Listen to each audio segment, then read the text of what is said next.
নমস্কার বন্ধুরা, আজকে আমি দেখাবো সবজি দিয়ে কিভাবে রুটি বানাই। দেখুন, আমি এখানে 3 রকম সবজি নিয়েছি: গাজর, আলু, ক্যাপসিকাম।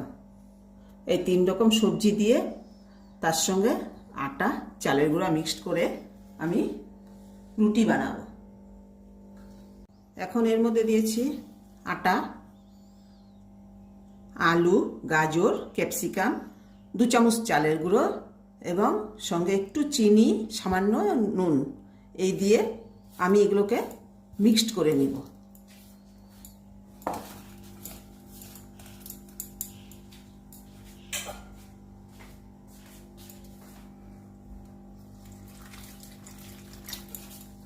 এখানে আমি একটু জল ব্যবহার করলাম, করে এটাকে একটু মিক্সড করে নিলাম।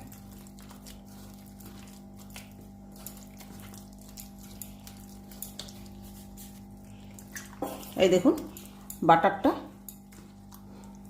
বেটারটা এই রকম হবে, একদম পাতলা, একটু পাতলা একটু ঘন আমার হয়ে গেল। আসছি 5 মিনিট পর। আমি একটা ফ্রাই প্যান বসিয়ে দিয়েছি গ্যাসে। এখন এটাতে তেল ব্রাশ করে দেব। একটু তেল ব্রাশ করে দিলাম।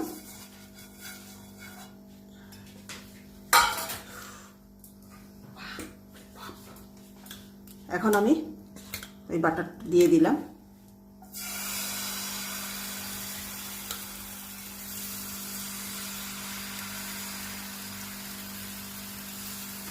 এটা দিয়ে দিলাম। এটা একটু আঁচটা একটু কমিয়ে রাখছি। এটা আস্তে আস্তে হবে, হতে থাক, এইভাবে একটু হতে থাক, উল্টে পাল্টে ভেজে নেব। এটা হয়ে গেল, উল্টে পাল্টে দিলাম, 2বার উল্টে পাল্টে দিয়ে ভেজে নিলাম। হয়ে গেছে আমার সবজি পরোটা। বাচ্চারা সবজি খেতে চায় না, তাই এইভাবে সবজি দিয়ে পরোটা বানিয়ে দেবেন, বাচ্চারা খেয়ে নেবে।